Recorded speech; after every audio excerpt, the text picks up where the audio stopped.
Hey reader, welcome back to the channel. This is Centaur, and today, as we are continuing in our terrain series, we're going to be taking a look at some sources you can find online for some very easy 3D printable terrain that has a Xel'Naga feel to it. Now, most of the time when we see Xel'Naga-y stuff, it tends to be affiliated with Protoss. There's a lot of reasons for that. Obviously Zeratul does it a lot with his arc. We tend to see a lot of Tal'Darim forces guarding these artifacts for reasons that are not explicitly stated in Starcraft 2, but we can kind of assume it's because people either don't want these to fall into certain hands or they're in the process of being destroyed and things like that. So all kinds of different things that all kind of come up throughout the story. But this particular style and aesthetic is, I don't want to say unique to Starcraft, because it is not. But when you see it, it makes you feel like you are in a sci-fi alternative fantasy world. And so that's kind of awesome. And we want to be able to draw people into our games and encourage them to come and play our game. And having a good looking board can be one good way to do that.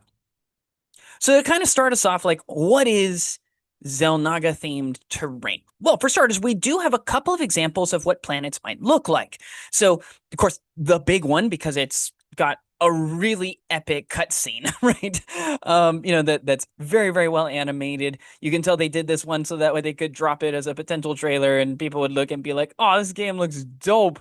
And that, of course, involves Zeratul as he's beginning to unravel the prophecy on the ancient Xel'Naga world of Ulan, right? And so as he's beginning it, we've got these pyramidal structural shapes that have, glyphs on them and images on them that tell the history of things and create this prophecy that's going to be tied to this, end times, doomsday, completion of the cycle, infinite cycle prophecy that becomes an underlying arc throughout StarCraft 2 and culminates with the end of the entire trilogy. But we also see really massive Xel'Naga temples on Xil, right? And this is the dig mission from StarCraft 2 Wings of Liberty, where you have to use the big massive drill to punch your way clean through all the doors in order to get through to the final ending part. And you got to fight off the Protoss while they're coming at you.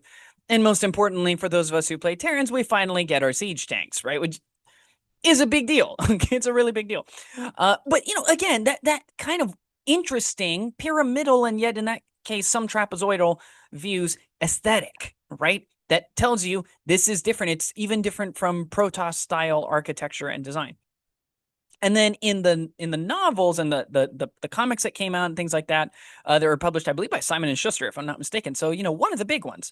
We have the planet of Aridus, and this one has, a Xel'Naga temple, again, relatively similar in terms of view and aesthetic, with the Argus stone, which is kind of another powerful Xel'Naga artifact. They just kind of left all these things lying around, I guess.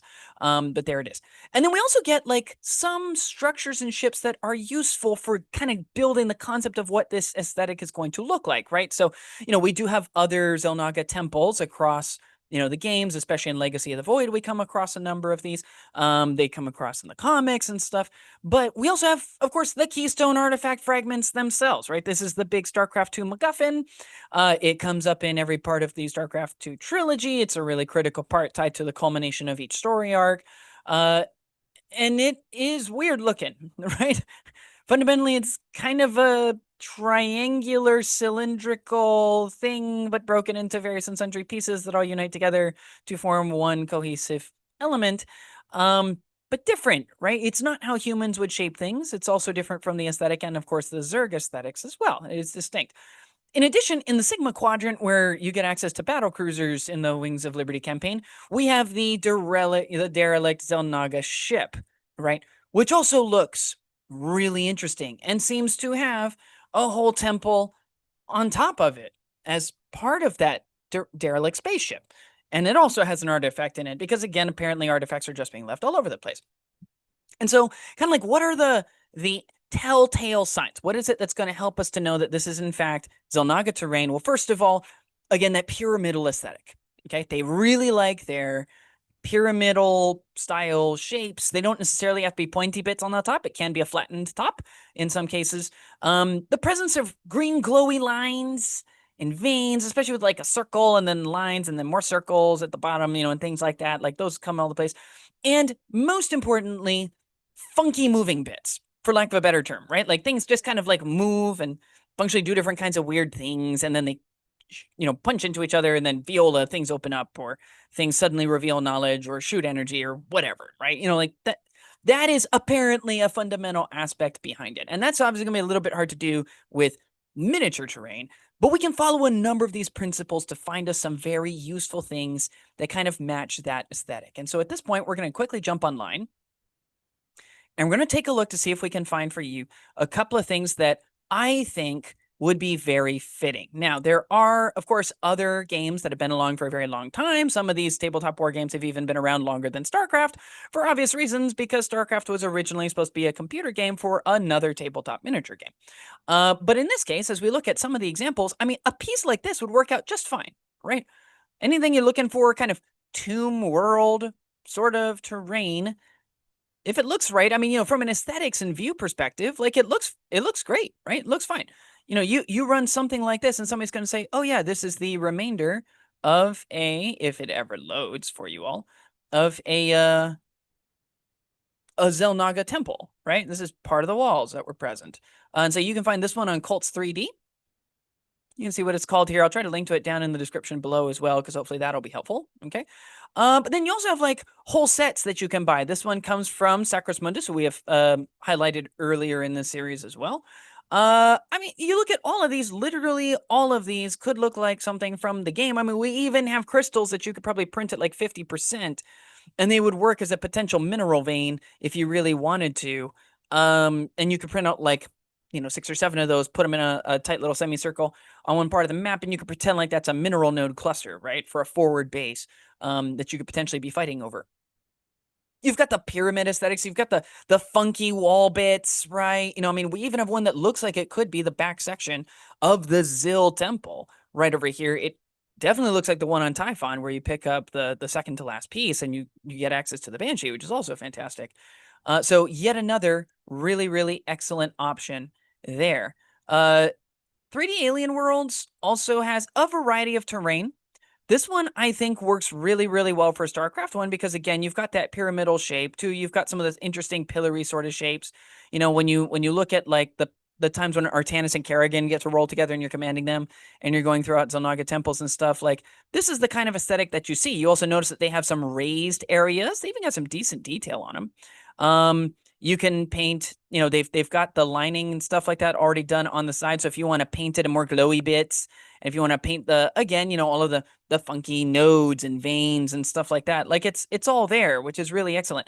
And when you look at the whole set, like there is a lot of different kinds of pieces, in addition to obviously ground-based pieces as well. So, again, it's not like you need to play this like it's a massive chasm and you're only allowed to walk on the top bits. But, if you wanted to make it look like a road or something like that, they've got all different kinds of pieces for doing exactly that, with T sections and cross sections and stuff like that, ramp sections already pre-made for you, making it very easy. And you could easily mix this sort of aesthetic in with the other pieces that we've already taken a look at, which is awesome.